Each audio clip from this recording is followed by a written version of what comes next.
स्वागत है आप सभी का YouTube चैनल अनुराग टेक्निकल आर्ट्स में।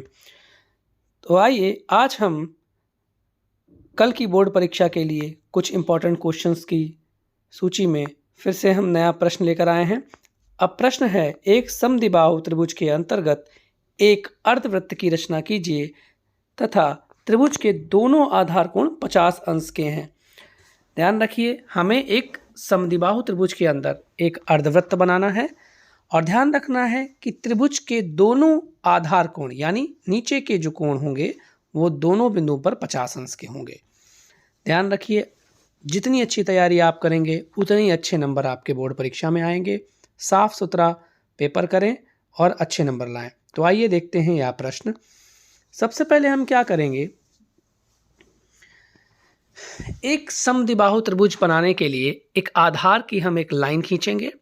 ध्यान रहे, हमें कोई दूरी नहीं दी हुई है तो हम किसी भी माप का एक त्रिभुज बनाएंगे। ये हो गया हमारा एक बेस लाइन हो गई, नीचे की एक रेखा, इसको हम नाम डाल देंगे का और खा। ध्यान रहे, हमें बिंदुओं को खाली नहीं छोड़ना है। अब हम क्या करेंगे, हमें आधार कोण 50 अंश का दे रखा है तो हमने आपको बताया था जो भी कोण अगर प्रकार की सहायता से नहीं बनता है तो हम जल्दी से उसको साइड में कहीं पर चांदे के माध्यम से उसे बना लेंगे। ये रहा हमारा 50 अंश का कोण। ये देखिए यहाँ पे हमने बिंदु रख दिया। अब हम स्केल के माध्यम से एक 50 अंश का कोण साइड में अलग बना लेंगे। ध्यान रहे, एकदम साफ साफ कार्य करना है। अब हम क्या करेंगे, प्रकार से एक बाहर दिए हुए कोण पर जो कि 50 अंश का है, यहाँ पर एक किसी भी दूरी का एक चाप लगा लेंगे। ध्यान रहे, ये चाप के माध्यम से ही हम ये कोण यहाँ पर बनाएंगे। सेम उसी दूरी का चाप हमने एक यहाँ पर लगा लिया। अब जितनी दूरी वहाँ पर है वही बिंदु खा पर भी होगी, क्योंकि हमें दो 50 अंश के कोण बनाने हैं दोनों बिंदुओं पर। अब हम जो दूरी 50 अंश के कोण की है ये अपने प्रकार में भर लेंगे और खा बिंदु से यहाँ पर जो कोण बना है वहाँ पर काट लेंगे और का बिंदु पर जो हमें कोण बनाना है वहाँ पर भी हम काट लेंगे। तो दोनों ओर 50-50 अंश के कोण बन जाएंगे। अब हम दोनों ओर एक सीधी रेखा 50 अंश की बनाएंगे, थोड़ी सी लंबी बनाएंगे, ये रही। अब इस साइड में भी हम एक 50 अंश का कोण बनाएंगे। ध्यान रहे, प्रॉपर आप पेंसिल्स को महीन कर लेंगे जिससे चित्र देखने में और अच्छा बने।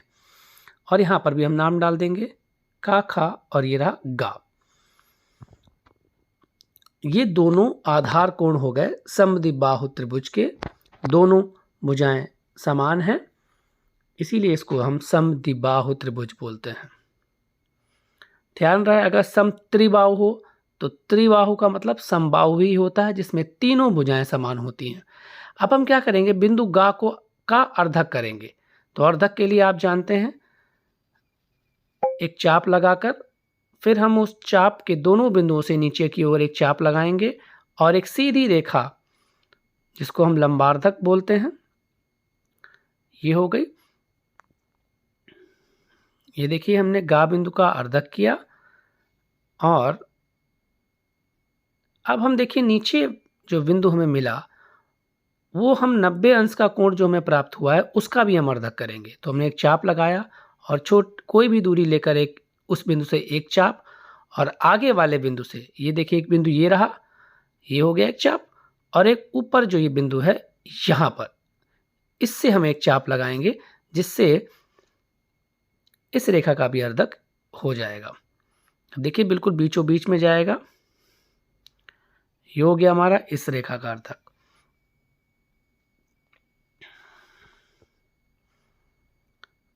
ठीक है, जो गा बिंदु से नीचे की ओर रेखा आई है और एक खा बिंदु से, ये दोनों रेखाओं का अर्धक हो गया। अब देखिए, हम नीचे वाली रेखा काखा के समांतर एक ऊपर भी एक रेखा खींचेंगे। देखिए बिल्कुल समांतर है, नीचे काखा रेखा के समांतर एक ऊपर की ओर भी एक समांतर रेखा हो गई। अब जो बिंदु हमें प्राप्त हुआ है, हल्की सी पेंसिल में दिक्कत आई है, उसकी नोक का टूटने से थोड़ा सा वृत्त हल्का सा टच नहीं होगा, लेकिन इससे आप बिल्कुल बेखबर रहें, कोई दिक्कत नहीं है।